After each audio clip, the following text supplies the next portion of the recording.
आत्मानुशासन में आचार्य गुणभद्र ने 41 नंबर के श्लोक में एक बात को गंभीरता से कहने की कोशिश की है कि गृहस्थी कितना होशियार बने, कितना चतुराई के साथ धर्म ध्यान करे, तो भी उसे मुनिराजों जैसे संबंध रचना के साधन नहीं बनते हैं, साधना नहीं बनती है।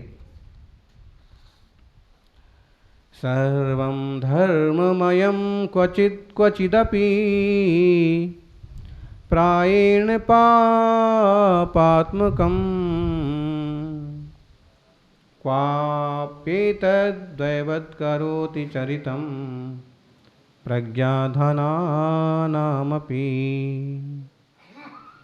तस्मादेश तदन्धरज्जुवलनं स्नानं गजस्याथवा मत्तोन्मत्त विचेष्टितं नयेतो गेहाश्रमा सर्वथा। गृहस्थ आश्रम में सर्वथा कर्मों की निर्जरा बनना दुर्लभ है, कठिन है। क्यों? क्योंकि देखो तो कभी वो श्रावक क्या करता है, गृहस्थ क्या करता है, सर्वम धर्ममयम क्वचिदपि, कभी को शुद्ध धर्म की क्रिया करता है, उपास करेगा। अभी छोटे छोटे बच्चों को भी उपास करा दिया। अब छोटे छोटे बच्चे ठीक है, अब बैठे हैं, कर रहे हैं उपास। उन्हें कितना समझता है, नहीं समझता है, फिर भी एक ऐसी परंपरा, एक रीति नीति डाली कि कम से कम ये ध्यान रहे कि जिन धर्म हैं, जिन धर्म में उपास भी होते हैं, हमने बचपन में किए हैं, बड़े होके भी जैन धर्म का ही पालन करना है। कोई संस्कार डालने के लिए जबरदस्ती सही, प्रेम में सही, कैसे भी उपास। तो कभी कभी तो ये गृहस्थ जन ऐसी क्रिया करते हैं, एकदम सब कुछ छोड़ करके उपवास में बैठे हैं, उपवास में बैठे हैं, सामायिक में बैठे हैं, ध्यान में बैठे हैं, और ऐसे लगता है कि बिल्कुल सारे पापों का त्याग कर दिया है इसने। और कभी कभी क्या करता है, प्रायेण पापात्मकम, कभी पाप पूर्ण क्रियाएं करता है। गृहस्थी संबंधी भोग की क्रियाएं, उल्टे सुल्टे व्यापार की क्रियाएं, कभी कभी धंधे पानी में इतना बिजी हो जाता है कि उसको एकदम ऐसे देव दर्शन भी नहीं करता है। कभी प्रायेण पापात्मकम, प्रायः पापमय क्रियाएं करने लग जाता है। क्वापि तद्दैवत् करोति चरितम प्रज्ञाधनानामपि, कभी तो बुद्धिमान लोग भी दोनों प्रकार की क्रिया करते हैं। दोनों प्रकार की क्रिया मतलब जैसे मंदिर बनाना है, तो मंदिर बनाना में धर्म भी है, लेकिन उसके लिए पत्थर, उसके लिए पानी, उसके लिए गारा, उसके लिए जो सारी उठापट, उस खुदाई, छिलाई, छिनाई, सारी चीज़ें, पाप भी है, पुण्य भी है। कभी दोनों प्रकार की। तस्मात् एष तदन्धरज्जुवलनं स्नानं गजस्याथवा, इसलिए ये श्रावकों का जो मार्ग है, श्रावकों का धर्म ध्यान है, ये कैसा है, अंधे के रस्सी बुनने के समान। कैसा है?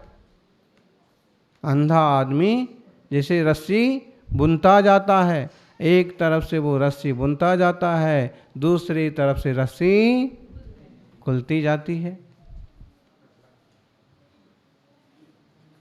पता ही नहीं उसने कि किधर बांध रखी है, किधर से आगे क्या काम हो रहा है। अथवा दूसरा उदाहरण दिया, गजस्याथवा स्नानम, हाथी का स्नान। हाथी का नहाना किस किसने देखा है? हाथी कैसे नहाता है? हाथी जबरदस्त नहाता है, सूंड में भरपूर पानी भर लेता है और नल की तरह एकदम फुब्बारे की तरह अपने शरीर पर छोड़ता है, सब तरफ से खूब नहाता है। 2-4 घंटे भी पानी में छोड़ दो तो भी नहाता ही रहेगा। लेकिन हाथी कितना भी नहाता है, बोलो, खूब नहाने वाला हाथी, हाथी का रंग कैसा होता है? हैं? ब्लैक, काला जैसा ही होता है ना। और हाथी अगर खूब नहाता रहे 4-5 घंटे तक और फिर बाहर निकले तो कैसा निकलेगा? क्यों? अब 5 घंटे नहाया तो सफेद, तो थोड़ा तो सफेद होना चाहिए। साबुन लगाता है महावत, खूब घिसता है, सब कुछ करता है, लेकिन फिर भी वो शरीर का, पुद्गल का स्वभाव ही ऐसा है। और गोरी चमड़ी वालों को भी बहुत अच्छा नहीं समझना। ऊपर से भले गोरे हों लेकिन भीतर से उनके विचार, और भीतर तो मलमूत्र ही भरा है।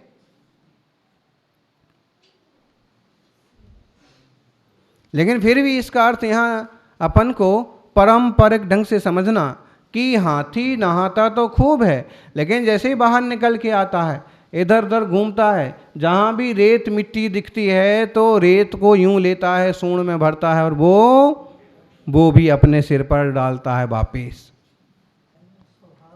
हाथी ऐसा क्यों करता है, ये बात तो हाथी ही बता सकता है।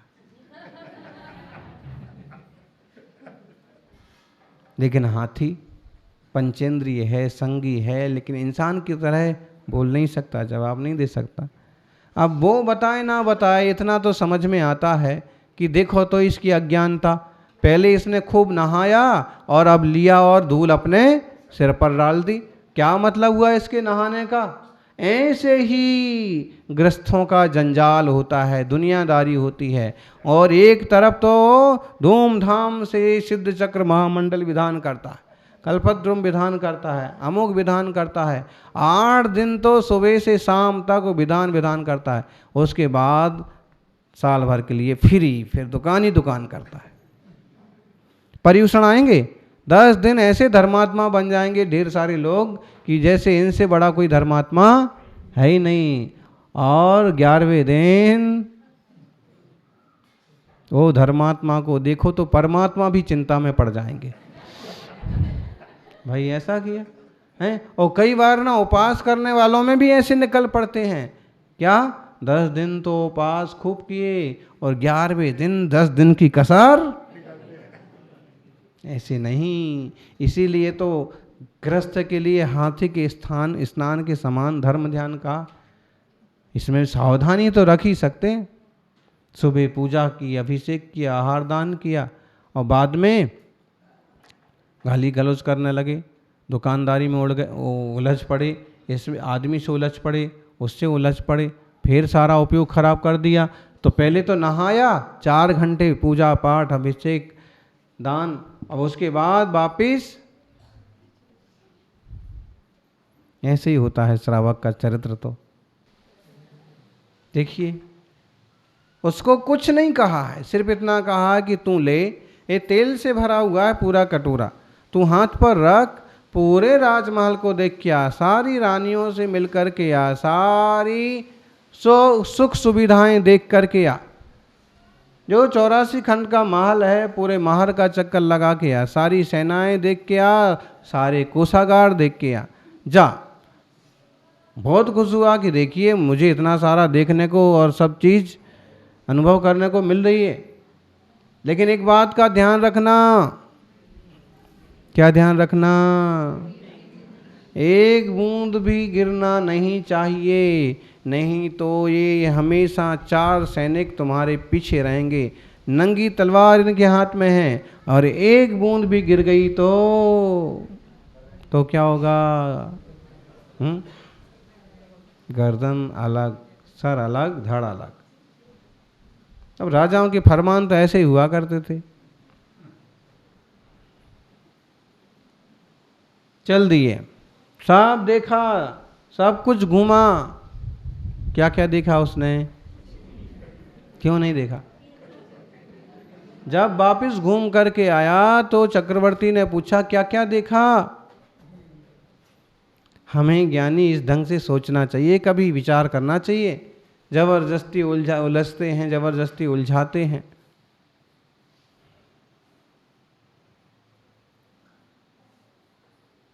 क्या क्या देखा? उसने कहा महाराज कुछ नहीं देखा,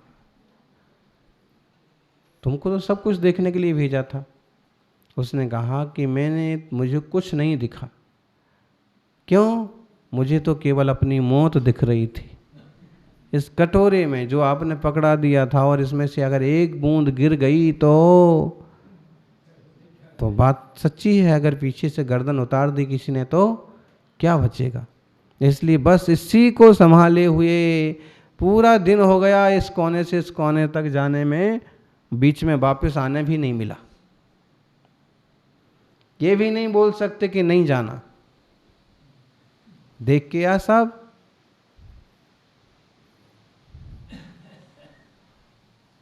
कुछ नहीं देखा। तब चक्रवर्ती ने कहा, भाई मैं भी इसी ढंग से सोचता हूं कि आयु कर्म की तलवार हमेशा मेरे सर पर लटकी हुई है, इसलिए सारे भोगों के बीच में रह करके भी मैं इसमें मस्त होता नहीं, उलझता नहीं, फंसता नहीं। कितने लोग हैं ऐसे?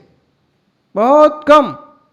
अगर साहित्य के उदाहरण देखो तो ऐसे 2-3 नाम आते हैं, और सचमुच के उदाहरण देखो तो 1-2 कहीं मिलना मुश्किल है।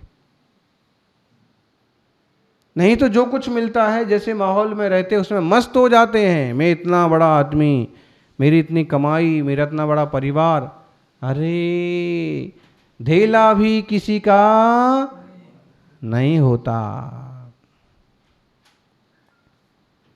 तेरा मेला पीछा छोटे राही चल अकेला। सारा मेला पीछा छूट ही जाता है। ये हाय हाय हाय हाय करते करते जिंदगी भर हाय हाय करता रहता हो, मरते मरते भी हाय हाय करता जाता है।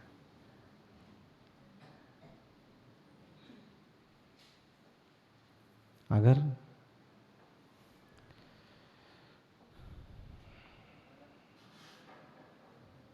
निज चैतन्य स्वभाव की समझ हो, चिति शक्ति, आत्मवैभव, तो सब इन सब चीज़ों में इतना नहीं उलझे जीव।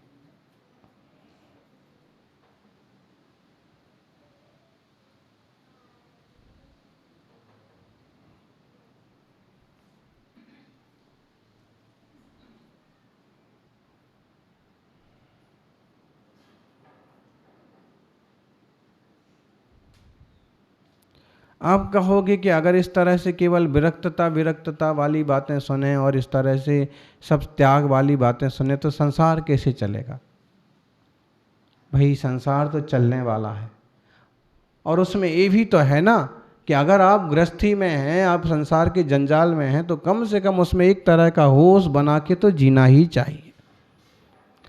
एक व्यक्ति वो होता है कि जो घोड़े बेच के सोता है, और एक व्यक्ति वो होता है कि जो सोता हुआ भी जागता रहता है। आपने कभी सोचा घोड़े बेच के सोने का मतलब क्या होता है?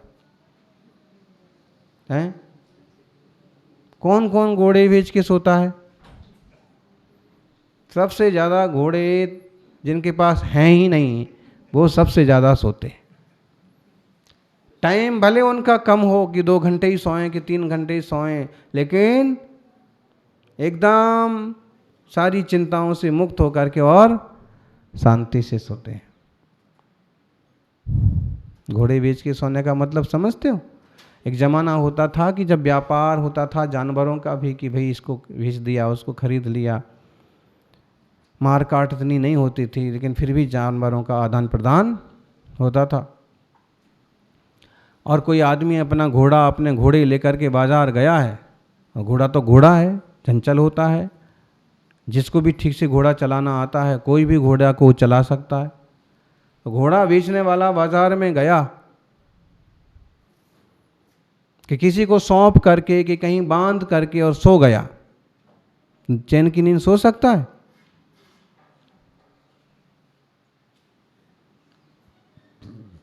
जमाना वो था कि सबसे तेज भागने वाली सवारी कौन सी थी? अब कोई घोड़ा बांध करके सो जाए और कोई दूसरा आए और घोड़े पर बैठ करके उड़ा ले जाए, तो इसलिए बोलते हैं घोड़े बेच के सोना। घोड़े बिक गए हैं तो सो जाओ, अब कोई क्या उड़ा के लेके जाएगा।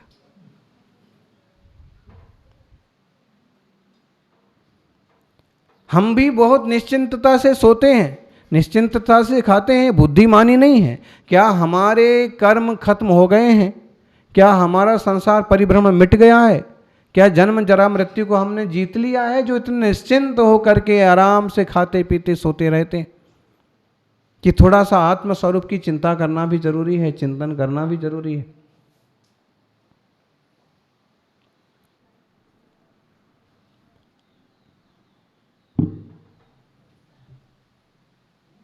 अंतरंग की आंखें खोल करके कभी स्वस्वरूप को निहारो। बाह्य परिग्रह, बाह्य प्रपंच में खूब उपयोग जाता है, लेकिन उपयोग में ही उपयोग नहीं जाता है। ये बड़े कष्ट की बात। हम जो हैं वह ही हम नहीं मानने को तैयार, बाकी सबको हम अपना मानने को तैयार।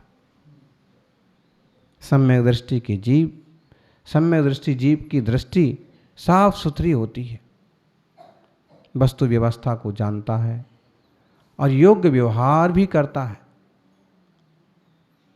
शांति और आनंद से जीता है। हम भी अपने जीवन को मंगलमय बनाएं। बहुत आसक्ति दुख का कारण बनती है, इसलिए किसी विषय में, किसी वस्तु में, किसी व्यक्ति में बहुत ज़्यादा आसक्ति नहीं बनाना चाहिए। किसी भी प्रकार की आसक्ति हो, खाने पीने की, मौज मस्ती की, किसी भी चीज़ की। आजकल बच्चों को शौक लग गया, उपवास तो कर लेंगे लेकिन मोबाइल फ़ोन देना पड़ेगा। मैं 24 घंटे खेलूँगा, उपवास कर लूँगा। बताइए क्या खेलेंगे, क्या देखेंगे, क्या उपयोग होगा? वस्तुओं की भी, खेल खिलौनों की भी आसक्ति नहीं हो।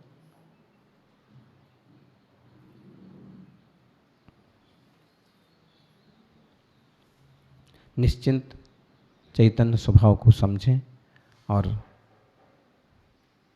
क्षण भर को भी स्वरूप का चिंतन करें तो जीवन का मंगल होगा। जय बोलिए 24 तीर्थंकर भगवान की।